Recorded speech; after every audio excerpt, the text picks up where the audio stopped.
Daredevil season 2, all spoilers, all of it. So if you Yes. haven't seen Daredevil, bye. Later. There's a lot that actually happened this season. I'll intro a little bit on my thoughts, then Emily, I'll let you take it from there. Sure. Season 1, I think, is still great, and I don't want to poo-poo on that, but I think it's harder to sit down and be like, oh, I want to watch this one episode of Daredevil season 1 because it all kind of bleeds into each other. And that's not a problem with the show. It's just for repeat value, Yep. it's harder to do. Season 2 of Daredevil, I can be like, oh, I want to watch this episode, or I want to watch this handful of episodes, because the season's broken down into 3 separate arcs. The first 4 are specifically Punisher stuff. The next 4 are Elektra stuff. And then the last 5 are like everything. So it was a nice handful of material that just kind of collided and exploded together, and it was. I was very surprised what the route the show took with the Hand, the group of ninjas that Daredevil fights on a regular basis in the comics. I'm not really a big fan of those characters. I think they're fun, like minor villains. I'm really bummed that they chased that thread to the end, because I think the Punisher versus Daredevil stuff is where the real, that's the best material the show has ever done. Oh, yeah. In my opinion, I think you agree. I think a lot of other people agree too. And John Bernthal is remarkable. I want him to be nominated. Unbelievable. He's one of those guys who, when I first heard he was cast, I just never thought of that. No fan cast in the world would have ever come to that. It's so obvious, but you don't think of it. And right, he's so because good. He's Shane. He's Shane from The Walking Dead. Yeah, but and all the characters he plays, he's. I don't think he has that much range, but in the outlet that people cast him in, he can do so much with, because he always has this bubbling anger beneath him. Right. And with the Punisher, that's perfect. And I was very happy on a personal level that they didn't shy away from the Punisher being a mass murderer. He's not a bad guy, but he is a murderer. So, treat him as such. That made me happy, this is a more cohesive season, I think. I think there are less little lulls of boredom. There's no real I think there's one episode where they first introduced Elektra that was a little slow for me. Right. And then other than that, I think everything for the most part flowed smoothly, little speed bumps again. I'm surprised that they're closing off the Nelson and Murdoch law firm already. Yeah. I don't know if that's going to stick all the way, but I'm open to anything. But that's a big deviation from the comics, because that's still there now. Yeah. I'm not against it. I'm just shocked and surprised. And then obviously, we got a lot. I'm gonna let you go. What are your thoughts on Daredevil season 2? Oh man, I have so many thoughts. I watched this show with a small group of people, and we were marathoning it, but there was a couple times when we had to stop. And at one point we stopped watching, and for an hour, we just sat down and we were just arguing about what was going on in the show. I would like to say that I am so 200% into the Punisher.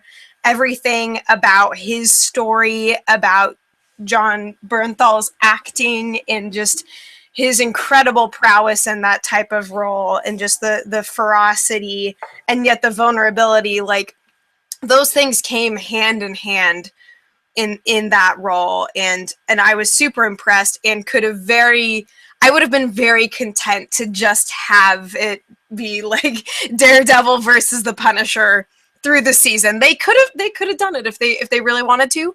I understand why they didn't. They're trying to kind of broaden the universe, bring in some new familiar faces and such. So that's okay. But yeah, Punisher was top notch and consistently had me, on the edge of my seat. And in the midst of that, there was some really insanely good action sequences. I think to the stairwell scene, of course, they were trying to kind of follow up that single shot that we had in the first season. So lots of impressiveness there. Yeah, I'm also very surprised that the Nelson Murdoch law firm is already pretty much kaput. But judging by the fact that, in my opinion, Matt Murdock pretty much treated everyone in his life like crap in this season, it very much makes sense that it would completely fall apart. It wasn't making them any money. He was by no means invested in what was even going on with the one major case that they had in the season. So it's like, I guess it makes sense. It just sucks that there couldn't have been like, and it might resurface later on down the line, you know, because I think that we're probably going to be seeing a lot of changes with Matt Murdock in the future. But I did have kind of an issue with Elektra's part of the season. For as much as I enjoyed the actress playing her, and I think that she did a really good job with the material that she was given, Elektra's character just was not terribly cohesive, I suppose, and was just sort of kind of an agent of chaos. and I was trying to understand her motives and why exactly Matt Murdock was kind of chasing her to the ends of the earth. I was trying to puzzle it out, and the pieces didn't really quite fit together for me. So that's something we could leap off from if you wanted to talk more about that. Yeah. But that's the big piece that doesn't really work for me either. She's a hard character to get right because nobody's really. I mean, it's hard. It's hard to talk about it because the only person who got her right is Frank Miller, who is a fascist, sexist, racist pig of a human being, and that's one of I mean, say what I will about him. The guy has written some damn good Daredevil stories and a couple good Batman stories, like really good. Before he completely went haywire. If you want to look up what's happened to Frank Miller in the last 20 years, dear God, it's like, wow, that guy is a nightmare. But before the season aired, he said like something about, oh yeah, like I'm not interested in seeing Elektra in the show because that's not my Elektra. And I was like, asshole. And then I watched the show and I'm like, okay, he's not wrong, but I don't want him to be right. yeah. I think the problem for me with the character is that the show wasn't interested in her perspective at all. Yeah. Everyone was telling each other what they felt about Elektra and how Elektra felt about them, but we never. There's one scene where she talks to Stick where Matthew's not in the room with her, and that's it. Yep. You know? Because everything is bouncing off of Matt, and it's like, oh, am I good for you? Am I a good person? Are you good for me? And it's like, I don't really give a crap. Like, what is going on in your head, woman? Like, why did you come here in the first place, aside from the hand and the chase and this and that? It's like, what are you really doing here? And what is really motivating Matt to go after you and to join you in this fight? Because he is so adamantly, self-righteously opposed to the way that any other vigilante could approach justice in Hell's Kitchen, aside from him, you know? So it's just sort of like, why? What's really keeping you two hanging in the balance? And I have to say this because it makes me very upset. But in the finale, that scene before the rooftop fight with the like, I would follow you anywhere. It's like, where the fuck did that come from? Like, they never talked like that. Like, are we picking up where you left off in college all of a sudden? Like, did you get hit in the head just hard enough to completely forget like everything that has led up to this point? For me, I was just like, oh, she's totally gonna die, and the only reason he's saying that is because the writers want him to say it because she's gonna die. And so that was really kind of an illusion breaking moment for me, and I was like, come on, guys, come on. Sorry, I had to get that off my chest. No, you're right. I didn't buy that moment either, and I think two things. One, she needed an episode devoted to herself entirely, so we could understand where she was coming from, and then like a bunch of small changes along the way that altered from that. And yeah, that scene before the rooftop fight doesn't work at all because the whole thing that made me at least buy into the Matt and Elektra stuff was that he was fighting to save her soul, not so much that he was in love with her. And then there's that Right. that attempt at revelation, and it doesn't work because the material before that doesn't really feed into that. So Because he was consistently turning her away in that regard, and every advance that she made, he shot down. So it's like, why now? Like, are mhm. you a psychic and you see that something terrible is going to happen and you just feel the need to butter her up right before it goes down? Like, why? Yeah, that didn't work. And I guess the idea, because the heavy Catholic symbolism in the show is that she's supposed Mhm. to be like Eve in the garden or whatever, or some sort Yeah. of like seductress thing that they try to lean on, but then they don't really go that way at Yeah. all. So I don't know. I mean, the actress is really great. The actress is better than the hmm material lend itself to her.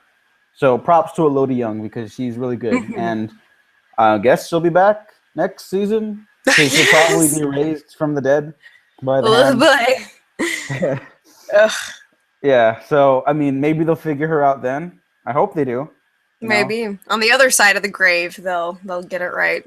yeah, maybe crazy things have happened. I guess. Uh, Yep.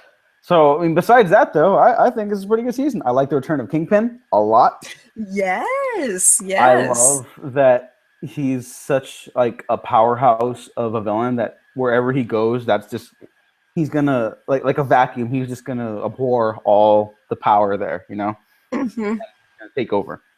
And so when he just lets Frank Castle out of prison, this is like, yeah, just because you're not going to do any good for me in here, you're going to do good for me out there by killing everyone. Sure, why not? Like I love that stuff. hmm I actually, this is my other big criticism. I think the show got less interested in Matt Murdock's perspective as the season went along too, Yeah. and that didn't happen in the first season. And I actually prefer season two because of all the supporting player stuff got hmm much better, and we Yeah. didn't have half a season of Karen and Foggy dealing with the stuff that was already resolved in this first half of the season. But Right. yeah, and I miss Ben Urich. I feel like it wasn't a mistake to kill him off, but at the same time, I'm like, gosh, it'd be great if you had the character Ben Urich to help Karen on all this stuff already. I You know, know. so I'm torn on whether or not that was a bad decision to kill him off, or that's just good hmm writing that makes me miss the character. So Yeah. props. Yeah. Yeah. Yeah, like I'm proud of Karen for striking out on her own and for dealing with all of just the god awful hellish things that befell her in this season. She like almost died about 10 times, but she was never really in this damsel in distress position. Like she just kept going. I was very very impressed by that. So props to her and good luck to her career in journalism, I guess. Yeah, no, I like that she became more proactive this season too. Yeah. And I liked Foggy this season more too, and I was surprised by how much more I liked them. I liked them all hmm enough in the first season. I thought once in a while Foggy would kind of get a little annoying, but no, I like him now. I am bummed that there was less Claire Temple. She I got know. oh no, she didn't get fired, but she quit her Yep. job. And hmm so now I just want her to open up a superhero nurse agency. Like I that's know. like That you is know her that's what she's gonna end up. calling. You know that's what she's gonna end up doing, and I love it so much. Yep. Um, let's see what else. Notes. Nobu being immortal was kind of cool. hmm I like again I like that stuff with the hand more than I thought I would. Yeah. It's appropriately creepy, and no fight scene is going to top that stairwell scene for me. I think the season two stairwell scene actually trumps the hallway scene from the first season Oh for me. yeah. Just There's yeah, for a choreography sakes lot and more such, navigating. and all that complicated blocking that they have to do. That was really impressive. But the ninjas scaling the hospital walls like insects is some really creepy imagery to me. So I really hmm dug that stuff. And then the kids in the Yeah. hospital gowns and oh that was real creepy. I like that. Yeah, that was super eerie. Kind of had some of those horror movie vibes going on. hmm Yeah. And yeah, so again, I'm a little disappointed that the Punisher stuff is actually resolved much earlier. I like hmm that they involved the court cases more this time, because there was only one court scene in the first season. I didn't really think of that, but I was like, hang on, you got a superhero who's a lawyer and you got one court scene. That's not right. And now they filled this entire season with court scenes. So yay for that too. Big improvement. Yeah. But I really wish that they had utilized the Punisher more. But I'm also glad that they found a way to keep the plot revolving and the characters evolving along the season. So there was never really a time where the story got stagnant. Nobody had time to sit down and settle everything. And so for how that unravels Matt Murdock's life and the business of Nelson and Murdock, that works for me. As a whole, that works, because everything kind of just falls apart. I don't see how that connects to the overall theme of the season, but I like that happened. And now we're going to see them in vastly different places in season 3. God, I really don't like that scene before the fight on the rooftop in the finale, but it does not belong. No, it does not. But I do like that she sacrificed herself for Matt, because that's the only time she kind of was allowed to do her own thing, even though the material around it still doesn't really work for me. You know, and I wish she had been utilized better, but whatever. And then Punisher and Daredevil teaming up multiple times throughout the season. I'm so happy. That was cool. What did you think about him showing up at the end with the ninja fight and I wish he on the distant rooftop? That's it. Yeah. Showed up, because you know why? Because those guys are immortal already. So Daredevil should have just been like, have at it, you know, just like bam, bam, bam, bam, bam, bam. Just do it, get it out of your system, man.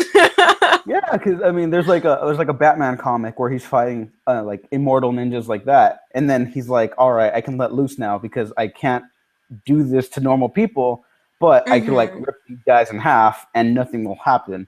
So you know, that would have been kind of cool to see that there too.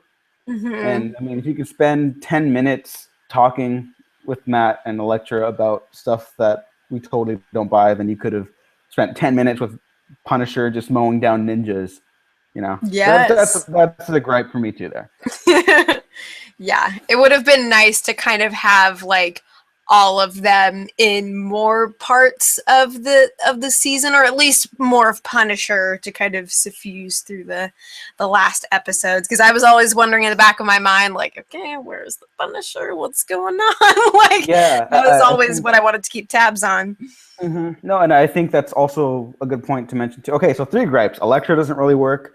Matt Murdock becomes almost irrelevant in his own show, or maybe that's too harsh, but you know what I'm saying. And then the Punisher stuff doesn't tie into anything else anymore.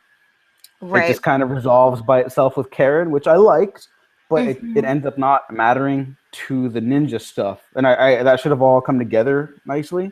Yeah. You know? But I was kind of disappointed in how it all just kind of, there was too many moving parts, and then they all went in different directions. So that was a bummer. Yeah. But yes, I did cheer when Punisher came by and just started sniping off ninjas. Too. That was the one thing I wanted. Like, after the horrible scene before the rooftop, I was like, just give me the Punisher. Just let him shoot somebody. I'm really mad right now. And then I felt better. So, yeah. It was much needed. Any final thoughts on the season?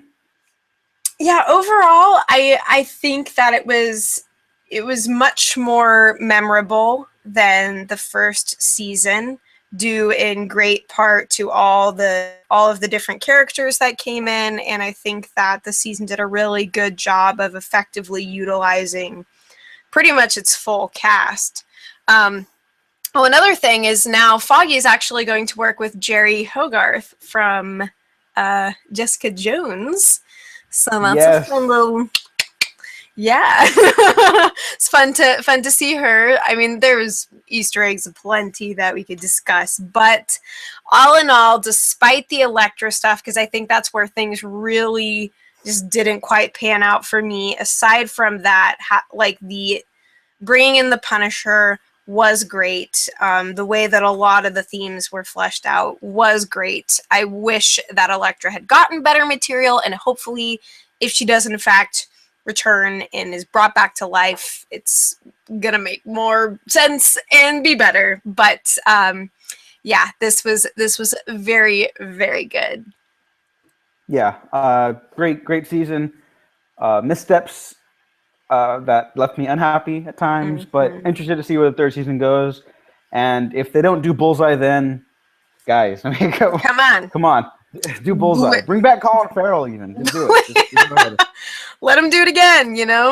Ryan Reynolds got to play Deadpool again, so there's second chances for everybody. Yeah, slam some Evanescence in the intro. Also, just go all out. Bring it back to 2003. Let's do it. Please, we are living in nostalgia culture right now, okay? We gotta harken back to the glory days. Yeah, let's new metal 2003. Yep. Let's hit it. Yeah. Emily, where can the cool kids find you? You can find me on YouTube at MMightySophia. That's EM, the word mighty, SOFIA. And I am actively reviewing The Walking Dead, Better Call Saul, and Bates Motel.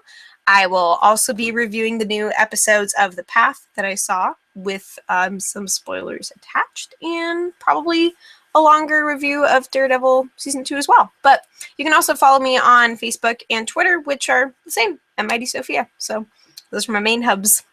And you can find me on Dago Waffles at Twitter, at The Waffle Press, on YouTube, Twitter, Tumblr, Facebook, yada yada. Links down below in the doobly-doo. And if you like this, you can subscribe. If you didn't like this, like and subscribe anyways, because you might find something that you do like. So just stick around for that. Thanks for watching, listening, yada yada. We have been professionally unprofessional.